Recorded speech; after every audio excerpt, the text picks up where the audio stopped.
Line charts are the most common way to track financial data over time. Let's look at how they work and why we use them. At their core, line charts are designed to show trends. They help investors see the direction of a price rather than just one moment. Every line chart relies on a horizontal axis, which almost always represents time, like days, months, or years. These charts simplify complex data by connecting individual data points into one continuous path, making patterns easier to spot.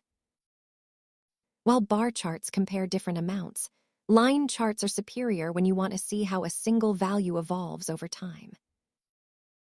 Here, the rising line shows consistent growth. The slope of the line indicates how quickly the value is changing relative to time. Remember that a line chart only tells you what happened in the past. It is a tool for analysis, not a crystal ball.